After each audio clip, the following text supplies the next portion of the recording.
اب یہاں پہ ذکر کریں گے اللہ تعالیٰ نے مخلوق پیدا کیا. اللہ تعالیٰ نے مخلوق پیدا اس لیے کیا کہ اللہ تعالیٰ کر سکتا, ہر چیز اس کے پاس ہے, وہ اتنا قادر ہے اور اس کے پاس ہر چیز کا ریسورس ہے, اس کے اندر ہر پازیٹیو کوالٹی موجود ہے, کوئی نگیٹو کوالٹی نہیں ہے, اس میں کسی قسم کا نقص نہیں ہے, کسی قسم کا ڈیفیکٹ نہیں ہے, اور اس کے پاس ہر چیز ہے دینے کے لیے. اس کے پاس اتنے خزانے ہیں کہ کبھی ختم نہیں ہو سکتے, لامحدود. اس کے پاس ہر چیز لامحدود ہے, وہ خود بھی لامحدود ہے اور اس کے پاس ہر چیز لامحدود ہے. تو جب وہ اس کے پاس اتنا ہے اور وہ دے سکتا, تو پھر وہ کنجوسی نہیں کر سکتا, کنجوسی نہیں کرے گا, خاموش اور خالی بھی نہیں بیٹھے گا.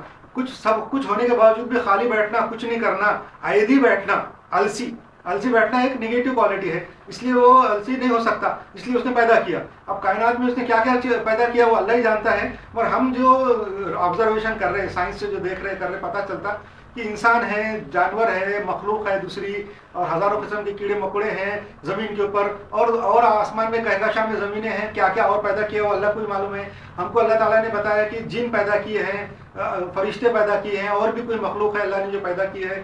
تو اللہ تعالیٰ نے اپنی مخلوق کو جو پیدا کی, فرشتے, وہ نور سے پیدا کی. وہ ایک دم پاک مخلوق ہے, اللہ کے فرما بردار ہیں, اور اللہ کے حکم کے اندر رہتے ہیں اور کام کاج کرتے رہتے ہیں. دنیا کا, کائنات کا نظام وہ سنبھالے ہوئے ہیں, اللہ نے ان کو رکھا ہے ایز اے نوکر کے. اس کے بعد شیطان کو پیدا کیا, شیطان یعنی جنوں کو پیدا کیا. جن آگ سے پیدا ہوئے ہیں اور فرشتے نور سے پیدا. اس کی مثال دیا میں نے, میرے ایک دوست نے دبئی میں میرے سے پوچھا تھا کہ نور سے کوئی چیز پیدا ہو سکتی ہے, تو میں نے بولا اللہ تعالیٰ تو ہر چیز پہ قادر ہے, اللہ جو چاہے کر سکتا ہے. ہمارے جیسی کمزور اور ہمارے پاس کوئی ریسورس نہیں ہے, ایسی مخلوق بھی جب نور سے کوئی چیز پیدا کر سکتی, یہ لاجیکل بولتا میں. ہمارے جیسے جو کمزور لوگ ہیں, جن کے پاس کوئی زیادہ ریسورس نہیں ہے, وہ بھی نور سے کوئی چیز بنا سکتے, تو اللہ تعالیٰ تو کل شیء قدیر ہے, وہ بنا سکتا.